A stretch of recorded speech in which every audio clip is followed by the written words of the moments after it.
Good afternoon, everyone. Today is Monday, March 17th, 2025. Happy St. Patrick's Day to everyone. We're here this afternoon for a work session with Community Planning, Infrastructure, and Resources. I'm Kristen Stevens, Chair of the Board of County Commissioners. With me is my fellow Commissioner, Commissioner Jody Shattuck McNally, and Commissioner Kafalis is away today.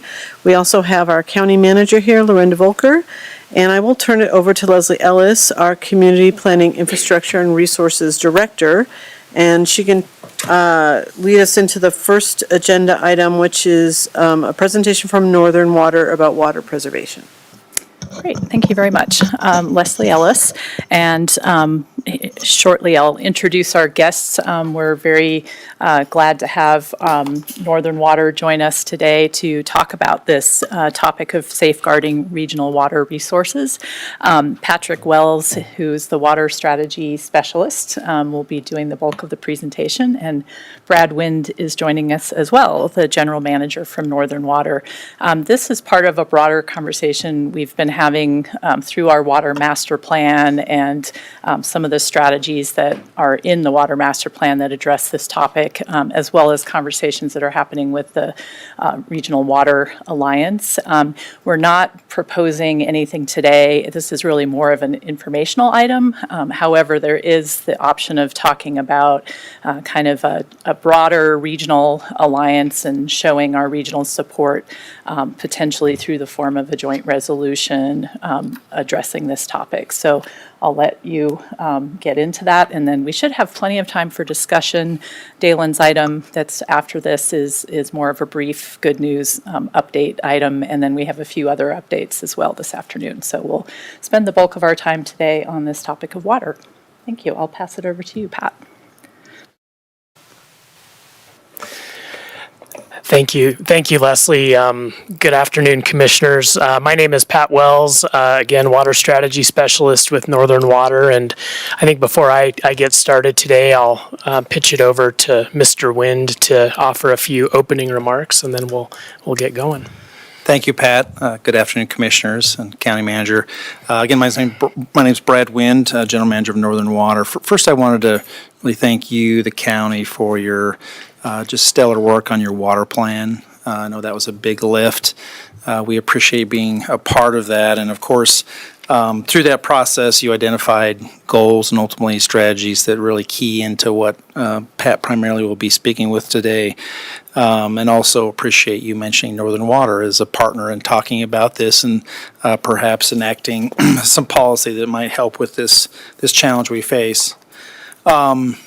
Kind of to set the stage, and perhaps not new to you all, we've here in northern Colorado, and when we say that from a Northern Water perspective, that's we talk in terms of our district boundaries, which essentially is from the city and county of Broomfield north to just 6-8 miles north of Wellington, east to the state line with Nebraska along the South Platte River.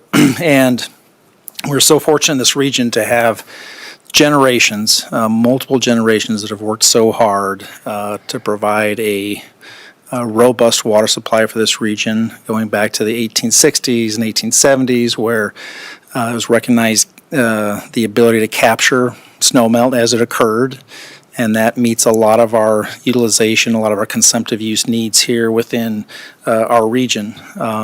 It was recognized shortly thereafter at the turn of the previous century of 1900s that that water supply coming from snowmelt didn't last as long as it needed to last, and folks invested in the building of reservoirs, which largely took place in the 1910s, 1920s.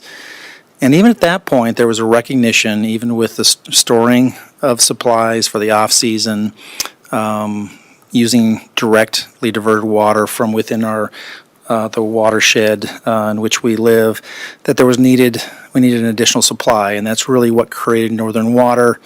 In fact, some of our founding documents describe the fact that if we could just have a 1926 every year. Why is that important? 1926 was a banner year for snowmelt and precipitation, and the years prior to that, the handful of years prior to that and after that, on average, delivered to our region about 500,000 acre feet less than 1926. So it was just the banner year that if we could just create a 1926 every year, we would be okay, and build upon the direct deliveries and the storage water that had been developed thus far. And that really led to, among other things, the development of the CBT project, the Colorado Big Thompson project, bringing water from the headwaters of Grand County, and ultimately Northern Water to sponsor that project with the federal government. Along with that, and about 20, 30 years later, Northern Water, through its subdistrict, built the Windy Gap project to bring additional supplies to the region. Now we face a time where we collectively in Northern Colorado are building a few additional projects. Of course, one of those is the Northern Integrated Supply Project, which is moving forward. You've all heard and toured, I believe, the Chimney Hollow site, which bolsters the Windy Gap water right. We are doing these things. They're very important to pursue. However, if doing these at the same time that we lose some of those underlying senior water rights is frankly a tragedy, and we're not gaining any ground. And Northern Water's out on the road visiting with folks like yourself of highlighting this concern. Pat will allude to some of the tools in the toolbox. Probably none of them are perfect. Some of them are uncomfortable, but at least our goal in 2025 is to talk more about awareness first of all, but then talk more about what could be the tools that might lessen that pressure of others seeking water supplies within our backyard. And with that, I'd like to turn it over to Pat. Great, thank you. Again, it is a pleasure to be here today to speak about this topic. This is something both kind of personally and professionally is a topic that's really near and dear to my heart and important. I actually am a resident and a native of Gunnison, Colorado, and so grew up on the West Slope, was really raised around an ethic of water protection, water preservation, water as a way of life. And during the time that I was growing up, actually a lot of what was in the newspapers and the headlines and the buzz in the community was around a proposed Trans Mountain diversion project from near the Taylor Park area that really probably kind of garnered my interest in water and was certainly a big issue at the time, and project proposed by Arapahoe County and Aurora Water. And we'll get into a little bit of kind of the historical context of how that relates to northern Colorado and the challenges we face today.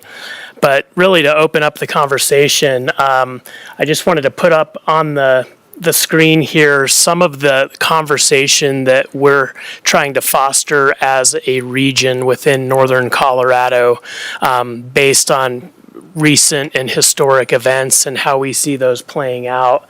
So we're really trying to evaluate and have a back and forth conversation around how these recent and historic events in the water world have affected the security of northeastern Colorado's water supplies. And then from there, what we're seeing is that the pressure and the protection efforts that have been so successful in other regions of the state, such as the San Luis Valley and the Arkansas Basin, and certainly the West Slope, in many ways has increased pressures on northeastern Colorado's water resources, because they have just been so effective. When the squeeze gets applied in those other basins, you kind of see the pressure or the balloon, so to speak, pop out in our region. And so we're now asking ourselves, what are the consequences for our region of failing to protect historic and recent investments of water? So if we're not successful in setting up a firewall, so to speak, in our region, what can that do to our economic development capacity, our quality of life, our sense of place? And as you all, I'm sure, are familiar with, particularly since the mid-1980s, we've seen the pressure really be applied to irrigated agriculture, and we are seeing more that irrigated agriculture and transfers from ag to municipal uses, particularly through buy and dry practices, where water is transferred permanently off the land and out of the region is becoming the default water source for growing communities. So we really are monitoring that closely and thinking through the implications. And then one discussion that is an evolving discussion and a conversation that we're really wanting to have with our neighbors in the metro area to our south and certainly within our region is trying to determine how the economic, environmental, and societal impacts of water departing our region, how that gets offset or mitigated somehow. Unlike a Trans Mountain Diversion project or other types of water projects where there is a federal nexus, where there is a local, federal, state permitting process, where there is a lot of public comment and public involvement, we don't always see that with water transfers that occur kind of one transaction at a time. And so we're concerned that when water leaves a community and another entity comes and buys water rights, they're not necessarily offsetting all of the impacts that go along with water departing that region. So we're trying to raise awareness about that and start conversations with our regional partners about what some sort of mitigation for those offsets would look like. And then I think just more of a philosophical question, really, how do we raise awareness and get the Denver metro area to care and appreciate our region and what our concerns are and our rural communities in particular, and how can they, have more of an appreciation for the well-being that our region is looking for when it comes to water and the values that it supports. So to give you a little historical context, you can see this done through cartoons. And really, long story short, toward the early to mid 1980s, with the passage of federal laws like NEPA and the Wilderness Act and other regulatory overlays, we started to see that the traditional water project of building big dams and Trans Mountain diversions, that big era in many ways came to an end.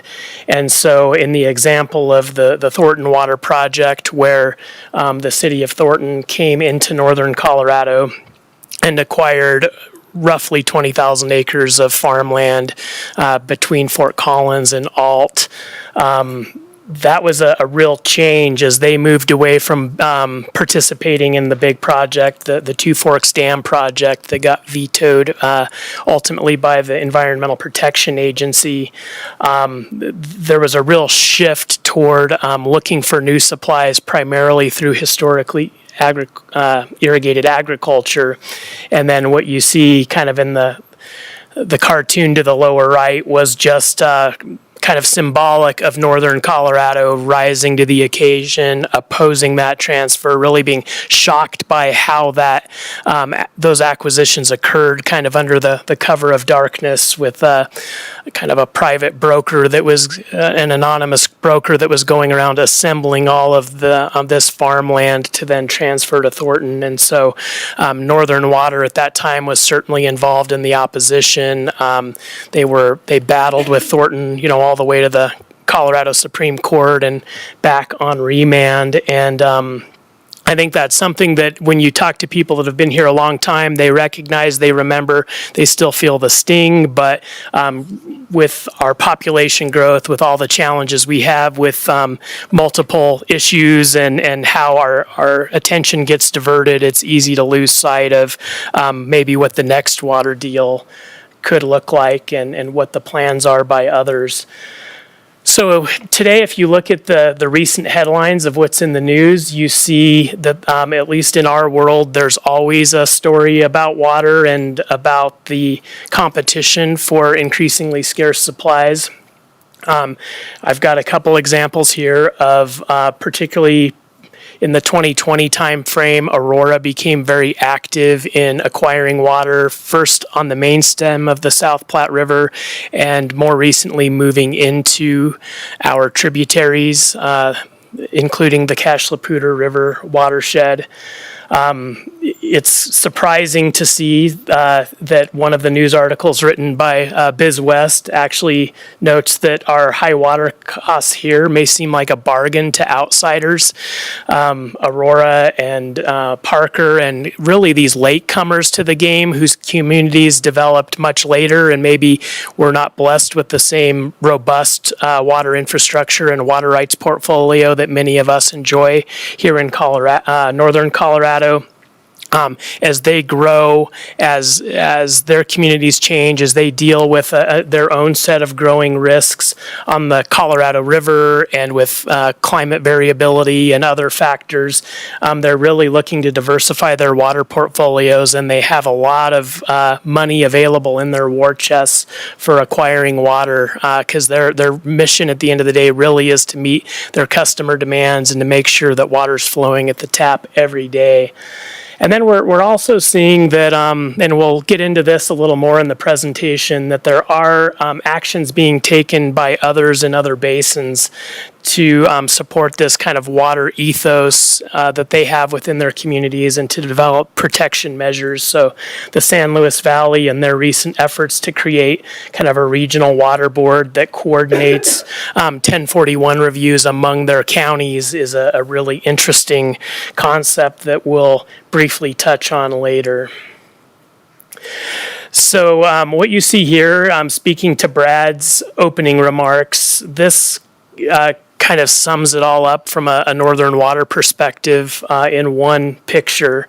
So for those of you that have played the game Jenga, where you stack the blocks and then you do your best to push a block or pull a block out and then keep the tower from falling over, you'll remember that once you are able to successfully remove a block, you place that block back up on top and the game continues until the tower falls over.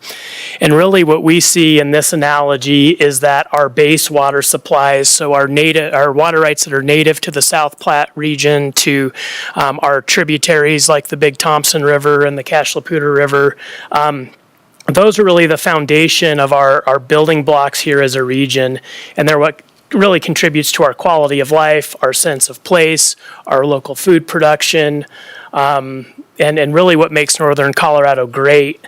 And then the supplemental water supplies that we've added over time through projects like the Colorado Big Thompson project have added and contributed to all those things we discussed. And then as Mr. Wynn said, as we continue to develop really expensive, robust new projects that get added on top, our concern is if we undermine these senior water rights and these waters that have been put to beneficial use in many cases for decades or in some cases over 150 years, you're really kind of eroding the foundation upon which our region's built. And transfer. Our concern is that when you take the water, which is so critical to our economic development, and you move that long distances to areas like the Denver metro area, you're really also removing opportunity and transferring wealth from northern Colorado to another area. So in summary, what we're here to talk about today is Northern Water's assertion that water is a foundational building block of prosperous communities. You need water to prosper and grow and thrive. When water departs for the metro area, our wealth, our regional water security, and our vitality leave the region. We believe water is essential to sustaining our rural communities, our ag economy, and local food production. And then when water is exported, quite simply, our vulnerabilities increase and our opportunities for the future decrease, and our ability to chart our own destiny is also more limited.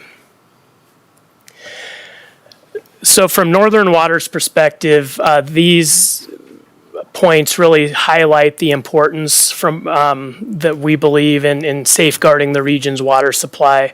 First and foremost, we are acutely interested in maintaining the Colorado Big Thompson project water as a supplemental supply.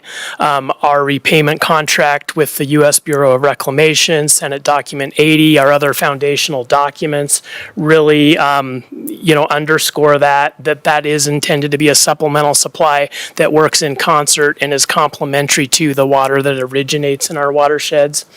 As Mr. Wynn said, we're interested in protecting the historic and more recent investments in regional projects we've made, whether it's the senior ditches that have operated for decades, or it's the more recent projects like Chimney Hollow Reservoir Project is an example.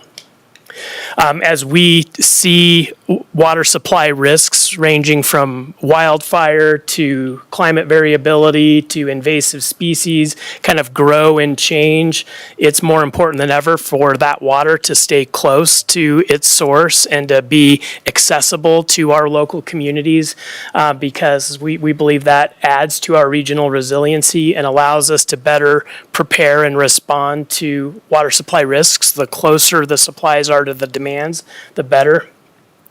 And then we're really interested in encouraging local ownership of native water rights to protect not just everything we've discussed above, but really that community fabric and the local amenities that we have here, ranging from recreation to the environment to our breweries to any number of things that we find important here in our region. And then preserving our economy and our vibrancy and our unique sense of place. We've seen water transfers have impacted other areas of the state. Crowley County is a good example of where they've lost over 40,000 acres of irrigated land. And you see the devastating effects from issues with revegetation to more difficulties operating their ditch and reservoir companies to even things like the poverty rate and employment. All of these things are impacted when the fuel for your economy goes away. So a couple quick charts here to just kind of show, obviously, the Denver metro area is growing very rapidly, but so is our region in both Larimer and Weld County and elsewhere within Northern Waters District. With that growth and diversification of economy and more opportunities comes something that's referred to as economic development capacity. And this is something that the Department of Ag's Ag Water Policy Advisor, Robert Sakata, recently presented on at a presentation I was at. And I thought it was really illustrative to show, the greener your county is, the more capacity you have for economic development, for people that are knowledge workers moving to your area with specialized skills, diverse skills, and really those resources, whether it's universities or it's technological capacity or it's just expertise.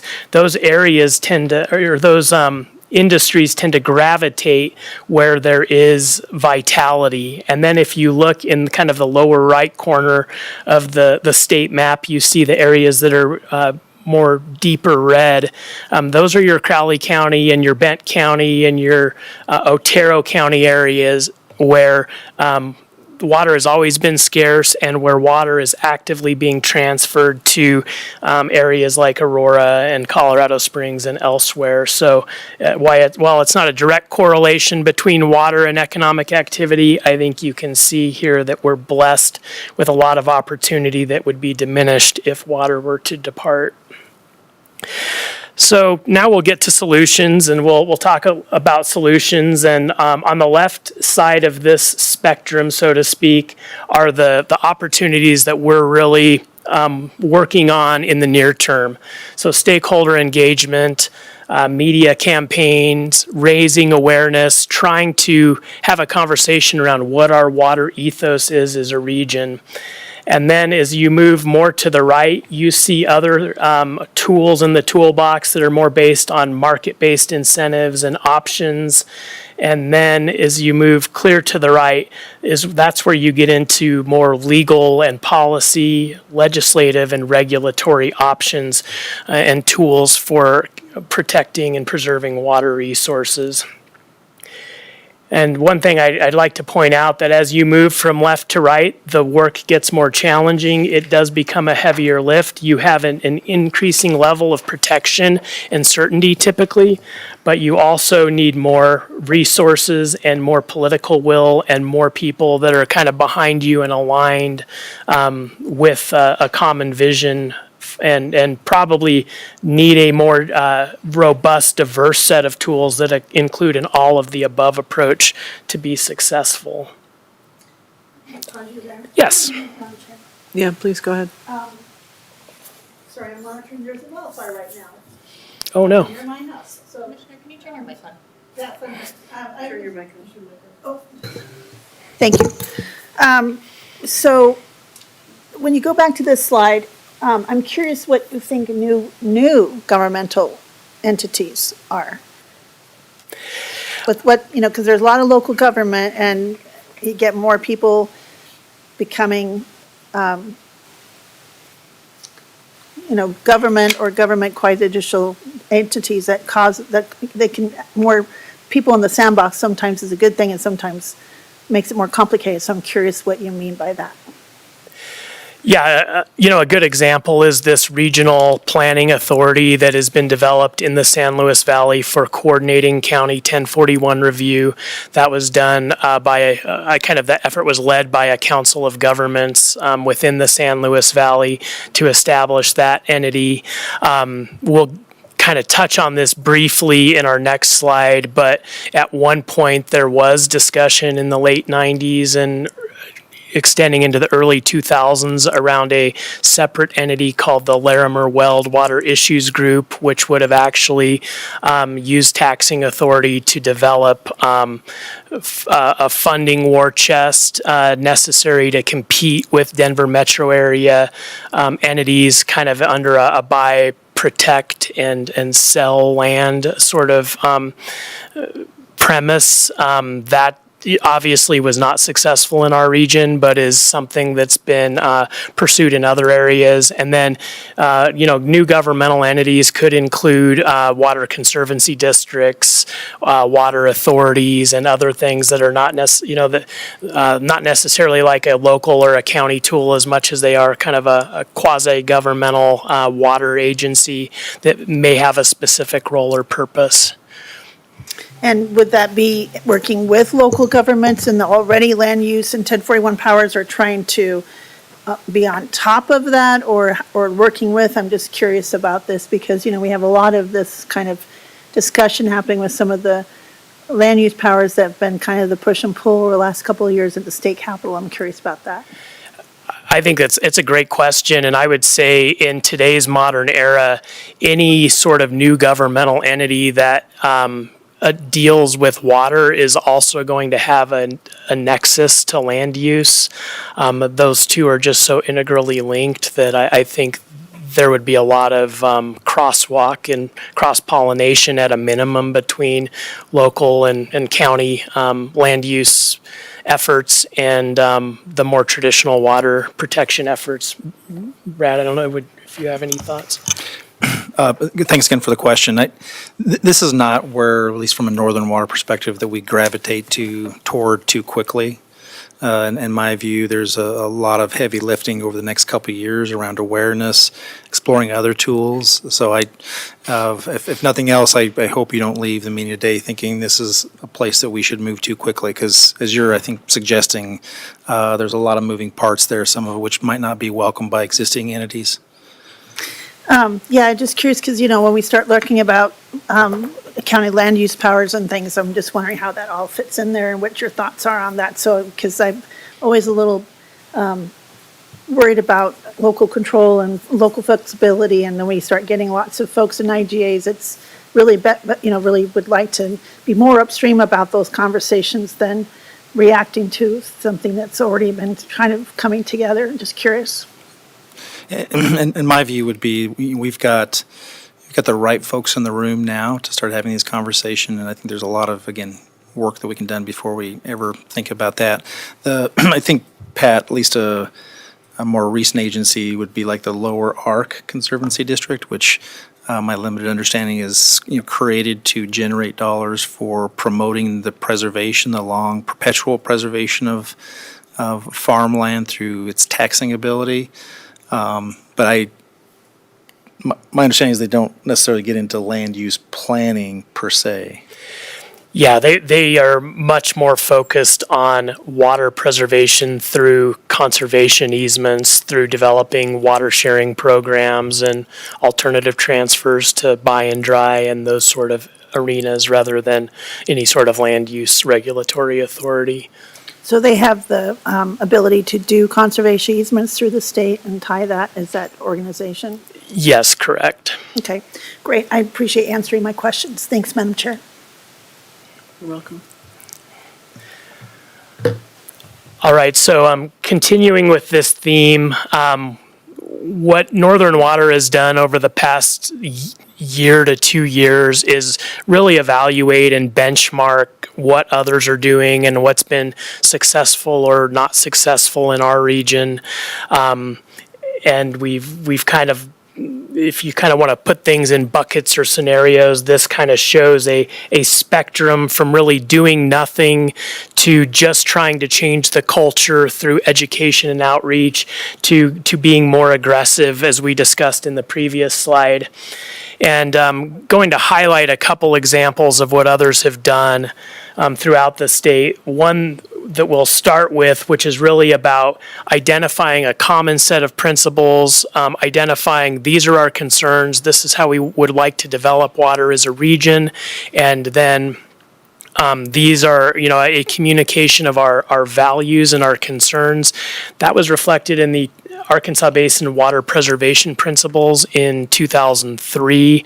So these efforts are very similar to some efforts that are ongoing and developing here locally through the Northern Colorado Water Alliance, where there is, I believe, some appetite by water providers in our region to at least go on record of saying that we're concerned about water leaving our region and that we stand aligned and that there is regional unity about retaining that water for local use and opposing the water leaving, particularly without any sort of mitigation. And so this was kind of a first step that led to future agreements, which we'll kind of talk about how that played out later, but really a non-binding resolution that then kind of formed the basis of values statements for the Arkansas River Basin. We won't talk too much about the South Platte Regional Water Opportunities Group, but it was something that we kind of Northern Water has played a part. We've been involved in this group. It was a group whose original intention was to focus on collaborative solutions, working with other stakeholders in the South Platte to find potentially win-win solutions of developing joint water projects. As that project has played out, we've seen some pluses and minuses to that approach, and currently that kind of collaboration with your neighbor or those that you're in competition with. We're seeing maybe that at this point in time, their work is probably better done as a region in a more compartmentalized geographic reach to develop future water supply. But certainly kind of that collaboration, I think there is space for that. And then where I'd like to spend a few minutes is on what we call an aggressively protect and defend mindset, where you're doing whatever you can, really through the water court process, through your legal mechanisms, through existing institutions at a local, county, conservancy district, water provider level to really guard your water supplies and prioritize protection of those water supplies.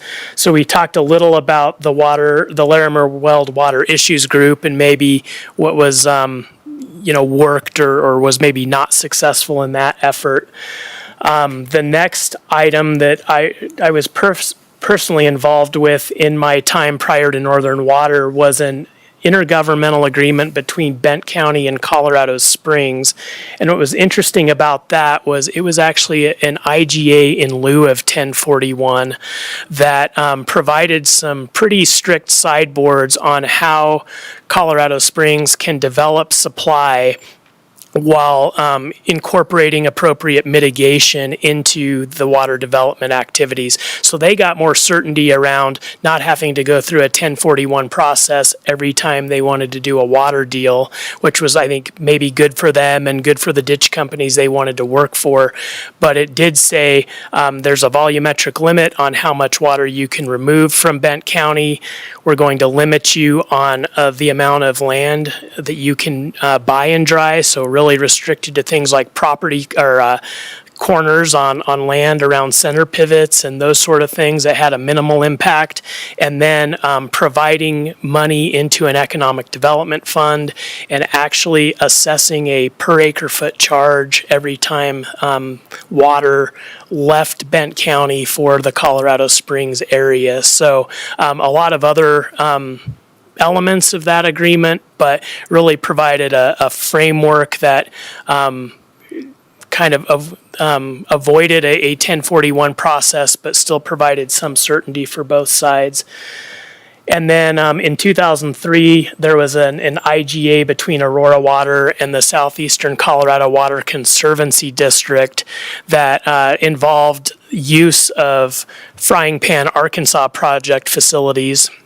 So a federal project to move water from agricultural uses, historic uses, through the Arkansas Basin and out of the Arkansas Basin to the South Platte Basin. And that also contained a lot of mitigation measures, a lot of financial commitments, commitments to not buy and dry any more land on behalf of the city of Aurora, and to only use kind of rotational fallowing and other tools like that where water was intended to stay in agriculture. So set a lot of kind of terms and conditions that limited how Aurora was able to develop water in the future. And what we're seeing with this agreement is that there's now currently dispute based on a recent Aurora Water acquisition where in a sense they'd almost acquired a large farm and are leasing the water to themselves. And so there's some dispute over whether they're meeting the intent of that agreement. But the point was it kind of set a line in the sand. It set some expectations.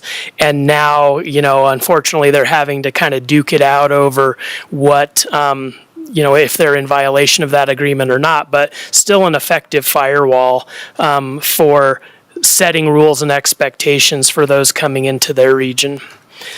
And then the San Luis Valley Regional Planning IGA, which basically the essence of this is that if there is a water project proposed in any one of the counties in the San Luis Valley that would export water out of the San Luis Valley for municipal use, it triggers a coordination process among counties, the different counties in their 1041 process. So you make sure that the impacts in one county don't unduly influence or impact the other counties in that region.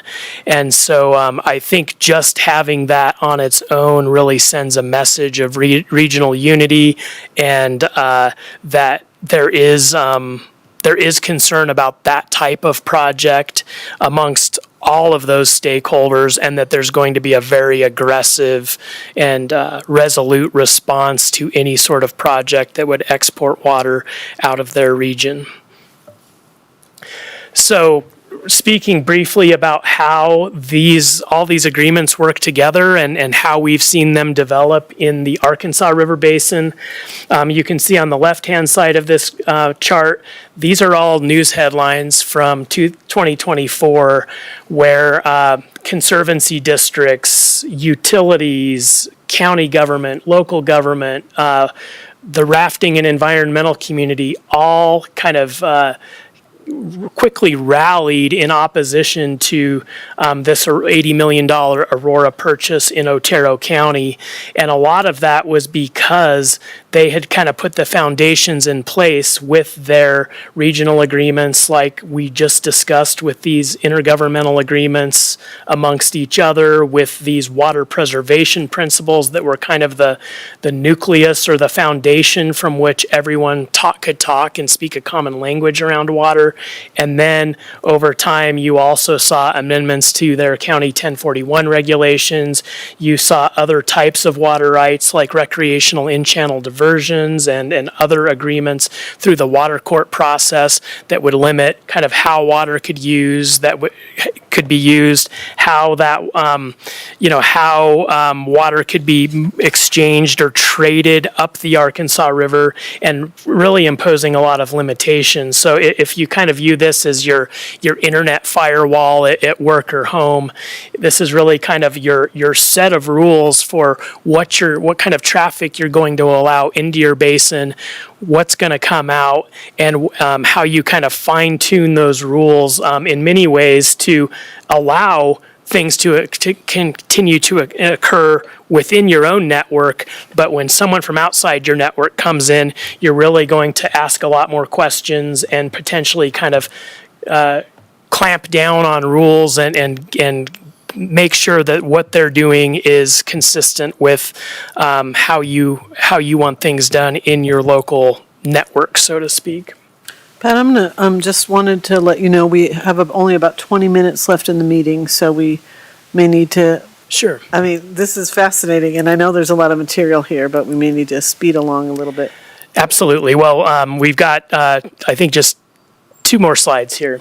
So really briefly, just wanted to mention the great work that's been being done throughout your region. I want to point to the chart here on the right. Water rights being purchased from outside our region was one of the top priorities identified by the Northern Colorado Water Alliance, and is something that has led to this discussion around water preservation principles.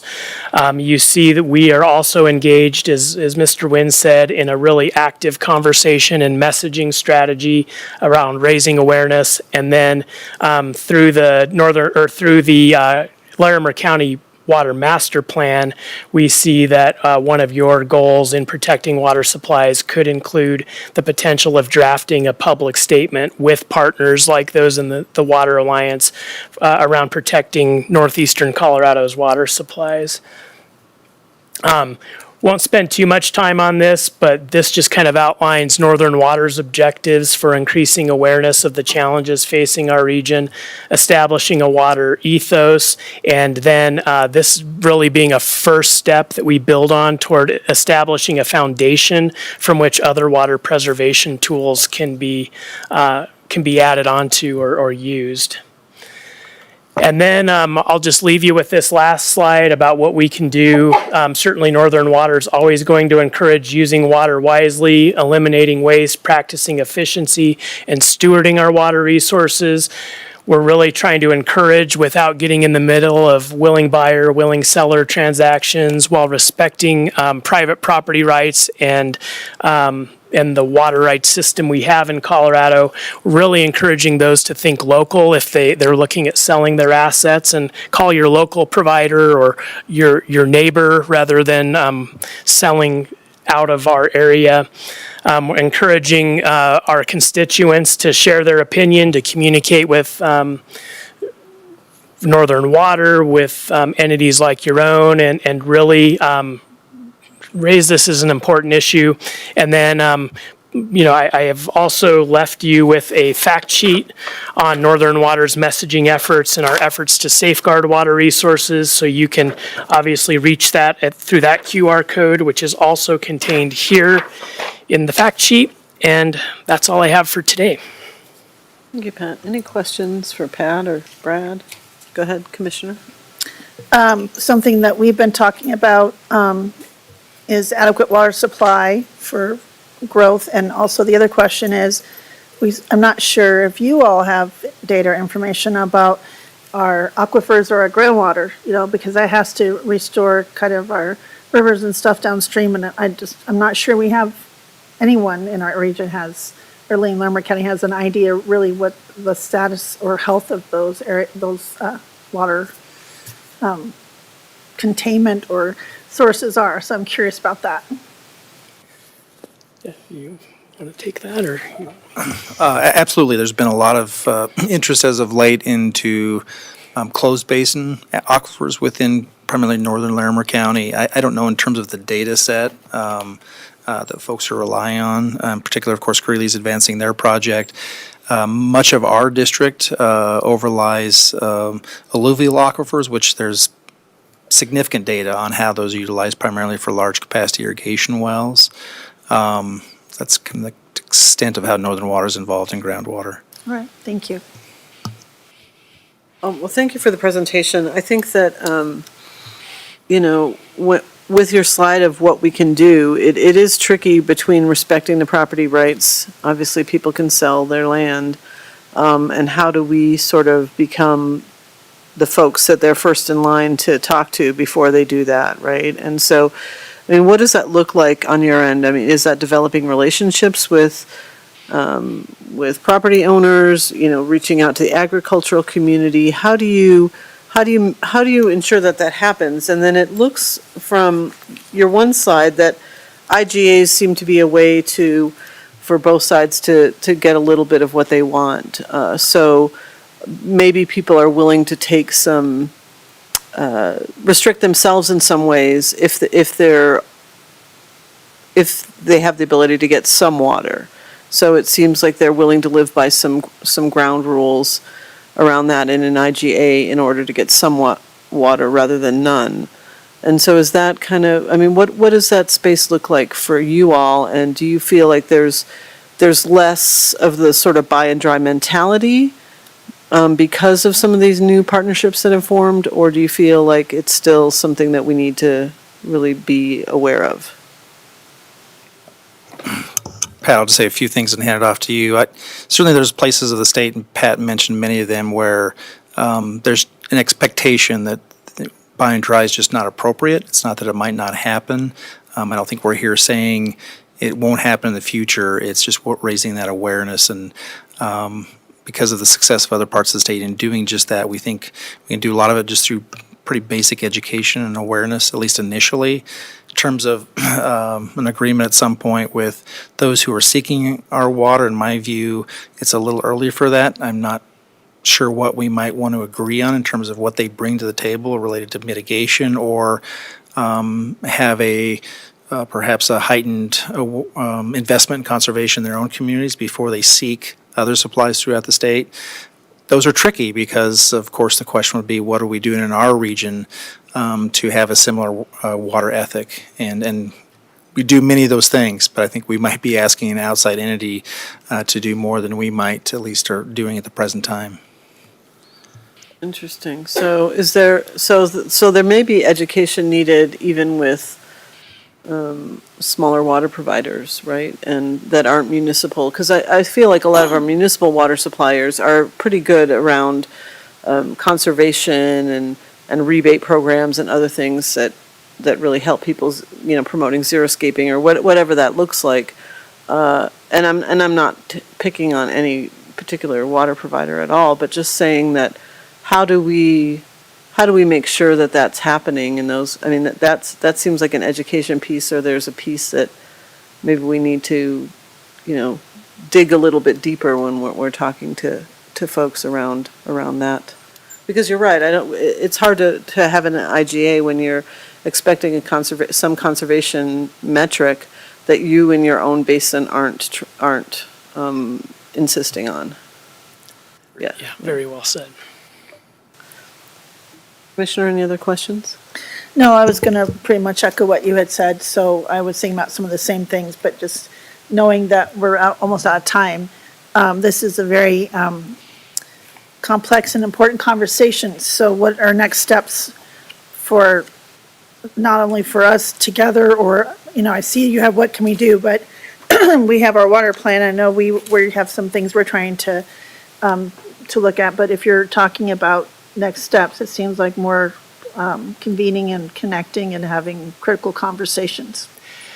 Yeah, I guess I would end with and ask Ms. Ellis to weigh in as well a little bit. But I think the conversations we're having, particularly in the Northern Colorado Water Alliance, around is it appropriate to develop our own vision statement and set of kind of preferences and raise our concerns around these threats of water leaving our region through the development of water preservation principles is a really good first step that we can build on. So I know, yeah. Yeah, that's probably a good closing topic, which is we can come back to you for further conversation around this topic. I think today was really about building some foundation of understanding and knowing the work that Northern Water's been doing and Pat and Brad and what they've brought. If there is interest in further exploring this notion of a joint resolution or something like that, then I think we could further that conversation with the Board of County Commissioners and decide what the right way to plug in might be. Commissioner Shattuck McNally. Thank you, Madam Chair. Leslie, are we at that table with this Northern Colorado Water Alliance? Have we been in part of those conversations? I know we've done this water plan, and we're very grateful Northern Water and all the other partners were a part of this, because this is definitely something everyone should have been working, which we all need to be working on this together. So these other ongoing groups, even though we're technically not a water provider, I mean, we are also. Are we at the table? Yes, in answer to that question, we are. It's actually Lori who's primarily participated, so she has further information about that, or Lorinda may want to weigh in at this point too, but we have been a part of that conversation. Yeah, you might recall, maybe for 3 years now, we've been at the table. We weren't at the table initially, but they did expand the group, and we have been included once the group did expand. Just confirming. Thank you, Madam Chair. Yeah, I mean, I would definitely be interested in looking into this further and making sure, I think that while we are not a water provider, we are, a convener and can be a leader in this space. And especially when we're talking about smaller water districts, I think that there's, sometimes we can help with those conversations. So, so I guess to be continued, but thank you for the presentation. We appreciate it and looking forward to seeing how we can work together to keep water in our basin. Thank you. Great, thank you so much. Thank you. All right, looks like we have a couple more items on our agenda this afternoon. Okay. And one is a good news item, I hear. Quick. So yeah, that's so exciting. As soon as Dalen can plug in here, he can share that information with you. Thank you both. Thank you. Thanks, Pat. Thanks.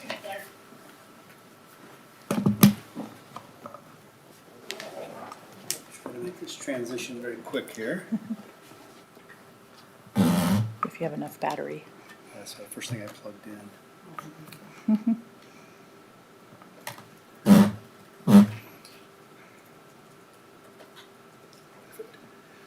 Well, I'll be very brief.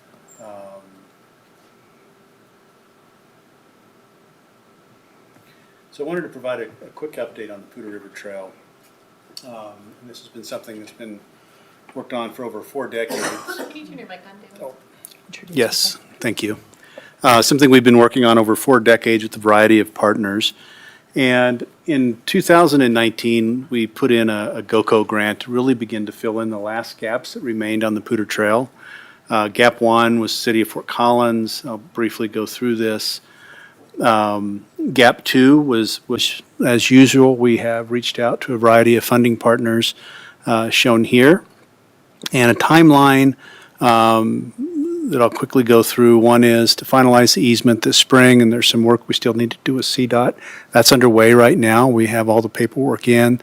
Easement has been signed by the landowner. It will come back to the Board of County Commissioners in a future admin matters on consent, hopefully either next week or the week that follows.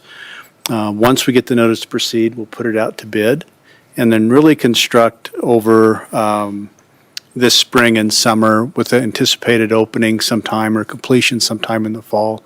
There's an irrigation canal we need to cross with the bridge, and there's some stipulations around that about water in the canal or not. So the end of this may be a little uncertain until we get the bids in, but that's the time frame. And we do anticipate really a grand opening, probably in a couple of steps. There may be one when we complete the trail that's that's fairly local, and then a broader celebration of the trail itself this spring with all the participating partners. That's still being sort of developed as we go through this final with all our different partners that built this over the years. So that's the update. The good news is the easement's close. We should fill our gap. It'll be the last remaining gap, at least between Greeley and LaPorte. So, and you'll see it soon. Wonderful news. Thank you, Dalen. Commissioner Shattuck McNally. Excuse me. Thank you, Dalen, for the update. We kind of got a hint of this last week at the GOCO celebration, and I just wanted to commend you and your team. I sat with several and talked with several of the GOCO board members, and they are just so impressed with our partnerships and how we do this regionally and the work that we do together.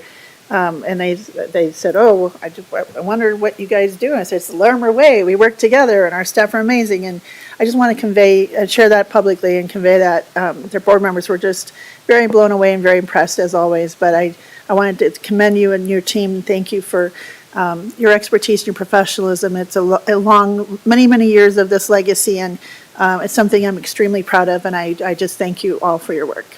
Thank you so much.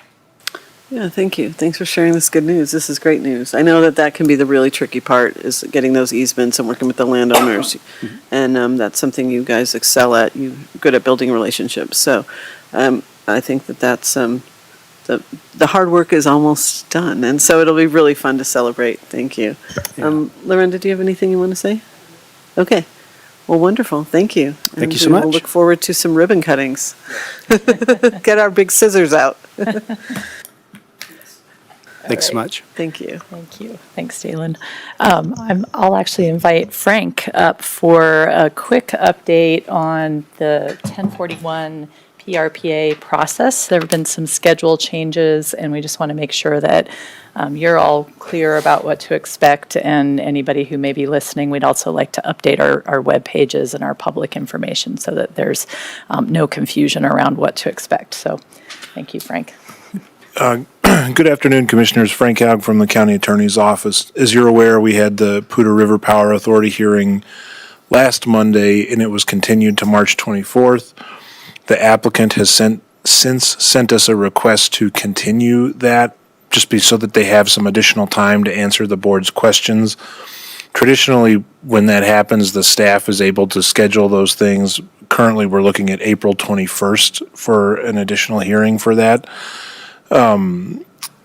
However, because we did have that hearing a week ago, we need to call it up on the 24th because we did notify the public and everyone that it would be continued to the 24th. The applicant then will still need to have somebody there on the 24th. We'll have to call it up. And if we did need to have any discussion ongoing about that, we could do it at the 24th. But given that this is something that is not unusual, it happens, and usually the staff is able to just manage that. We do need to make sure that we have the schedules worked out with everyone. Commissioner Shattuck McNally. Thank you, Frank. And I know, I'm trying to remember when we're out of town we're out the next week, we're essentially out of town. So I just wanted to flag. Yeah, the continuation date is proposed to be April 21st, which is the week before the week that you'll be out of town. So that should be clear, or it's actually 2 weeks before the time that you're going to be out. And I see we're still getting, or I've gotten notification I'll be getting more letters and public comment, but our public comment period is over, so these letters and things that are coming in after, what do we do with that? Well, and that's something that we're trying to work out the details of. I mean, that's something that ultimately is up to the chair to decide with how to deal with the public comment. That's something I think that, given that it's on the schedule for the 24th, and at least I understand all three of the board is going to be here on that day, it may be an opportune time on the 24th to hammer out those details about how we're going to deal with that. For now, if you're getting additional things, you can just forward them to the planning department, probably to Jenny Oxmaker, and she can manage those. And Cassidy can also do that. Because, I'm getting emails and phone messages, and of course I haven't replied to any of those, so I just forward those all to those folks. And, yes. Okay. So, but mostly what we wanted to let you know is that they have requested a continuance. I think given that they have and the circumstances, it makes sense to do that. And then it could create problems if we don't do that. And so, but we still have to have it called up on the 24th. And if there's any kind of lingering issues, we can discuss it at that point. Thank you. When you say we are going to call it up, so we would bring the item forward, we would say we're tabling that item, and we would present any information to the public that they might need to know. Correct. Whether that we were going to have any sort of public comment on any new information that was presented and things like that, is that right? We could do that, yeah. If that Okay. was the board's will, we could do that. We have to call it up because on the public record, we continued it to the 24th. So if someone was there at the meeting and they are under the impression that's going to get called up, we have to call it up, set a new day, and then continue it on the record. But it would also be an opportune time to address any of those other issues. And you said we'll put that on the website. Are there any other ways that we're going to make sure that the public understands that maybe they don't necessarily need to show up en masse on that date, that they might be better off waiting till that April date? We anticipate doing some information for the press, just because this has been picked up in the press and there's been some coverage. So just a very simple press release announcing that there's been a date change proposed. Perfect, thank you. Any other questions, Commissioner? Okay, thank you, Frank. Thanks, Leslie. Is that all for today? That is all except for one quick update, which is you may have noticed that we had a placeholder on your calendar for the Mirasol film showing in April, and that has been removed for now because the Palmer Land Conservancy had a staff change, and so we're still having conversations around it, but it probably will be pushed back, and we're not sure until when at this point. So we'll keep you updated, but I just wanted to let you know in case you were looking forward to that or looking out for that. That sounds great. Thank you for letting us know. All right. Sounds like we are done for the afternoon. It's 2:32 and we're adjourned. Thank you, everyone.